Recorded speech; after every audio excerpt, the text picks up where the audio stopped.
Karen walked through the airport with the confidence of someone who had never been questioned. Her designer suitcase rolled effortlessly behind her as she approached the first-class boarding lane where she belonged. To Karen, first class wasn't just about comfort, it was about status. It was a space reserved for the successful, the refined, the powerful. People like her. As she settled into her seat, she glanced to her side, expecting to see another well-dressed professional or perhaps an older gentleman in a tailored suit. Instead, her eyes landed on a boy. A black boy, no older than 13, sitting calmly with a thick book in his hands. He was dressed neatly, white hoodie, clean jeans, fresh sneakers, but in Karen's mind, he didn't belong here. She waited for him to acknowledge her, to show some sign that he had mistakenly wandered into a place above his station, but he simply turned a page, completely uninterested in her presence. Karen felt a flicker of irritation. First class wasn't just a seat, it was an unspoken agreement of exclusivity, and yet here he was, disrupting that order. Chapter 2. The challenge. Karen cleared her throat loudly. No reaction. She dropped her handbag onto the seat with force, making sure the sound was impossible to ignore. Still, the boy didn't flinch. Her fingers curled around the armrest, a tightness forming in her chest. She had expected discomfort, hesitation, maybe even a nervous glance from the child. Instead, his silence was almost defiant. Finally, she leaned toward him, keeping her voice artificially polite. "Are you sure you're sitting in the right seat?" The boy didn't hesitate.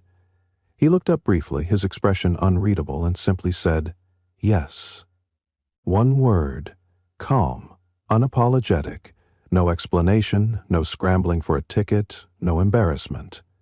Karen felt her irritation deepen. First class had rules. Whether spoken or unspoken, there were expectations, and right now this child was breaking them.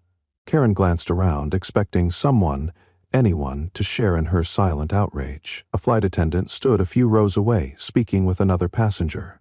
Perfect. She raised a well-manicured hand, signaling her over. Emily, the head flight attendant, approached with her usual professional smile. "Is there something I can assist you with, ma'am?" Karen put on her most diplomatic expression, the one she used when pretending to be helpful. "I think there's been a little mix-up," she said sweetly. She gestured toward the boy, her voice careful but full of implication. "I don't think he's sitting in the right seat." Emily blinked, then turned to the boy. Instead of confusion or panic, the child remained composed, flipping another page in his book as if this entire conversation wasn't worth his attention. With a practiced motion, Emily pulled out her tablet and began checking the flight manifest. Karen smirked, satisfied. Any moment now, they'd confirm the mistake and the natural order of first class would be restored. But then Emily looked up, her expression unchanged. "The child is in his assigned seat, ma'am. He has a first-class ticket." Karen's stomach twisted. That wasn't the answer she had expected. A slow, forced smile spread across Karen's lips.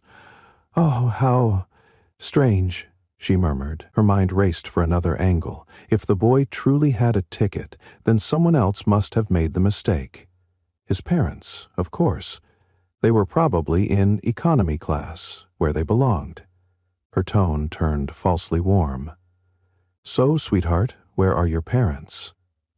The boy finally looked up, this time directly at her.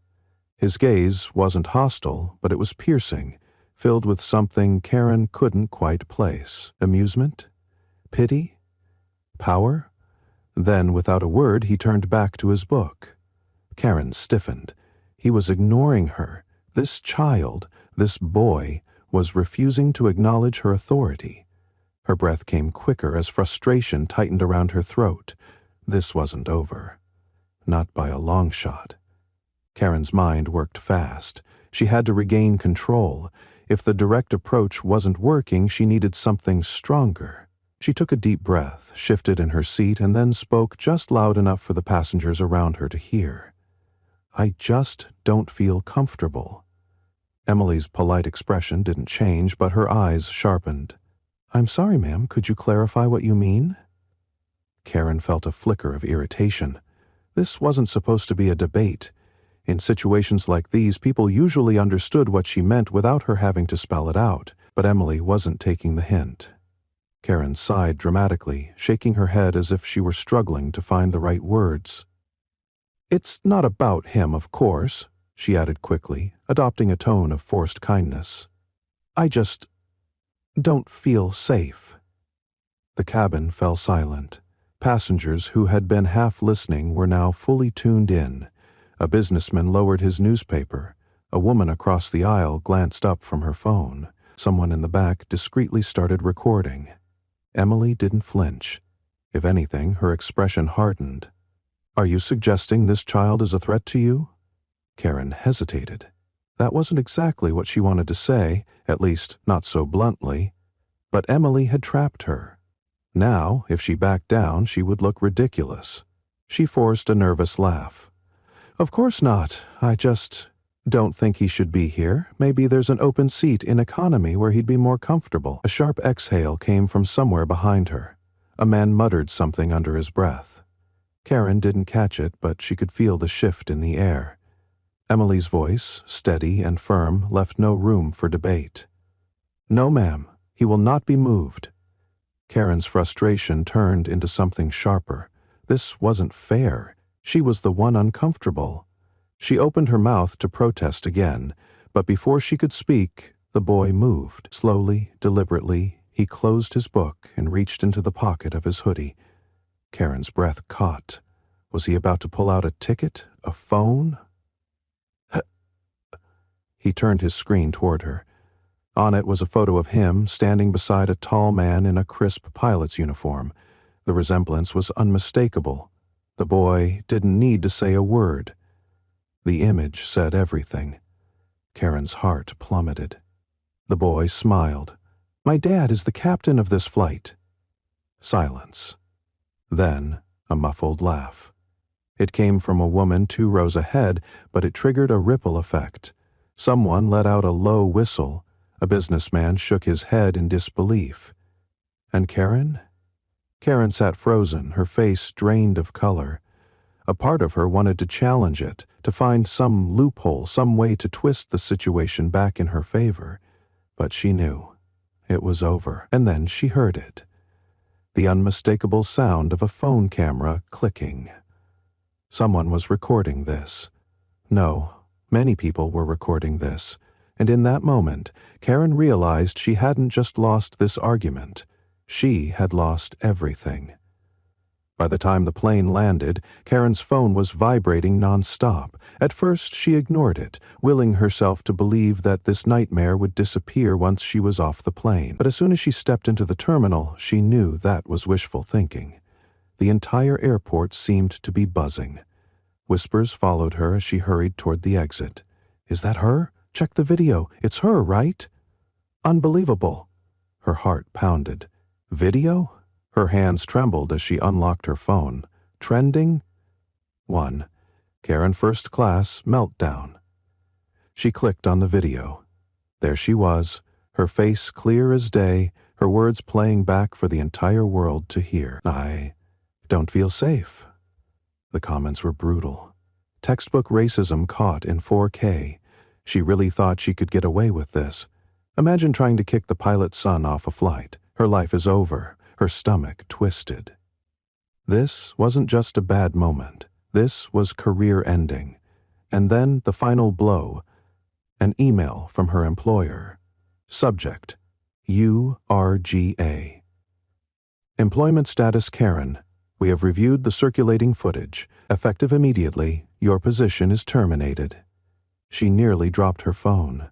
This wasn't just a PR crisis. This was her entire life crumbling before her eyes. Karen sat in the back of a taxi, gripping her phone like a lifeline.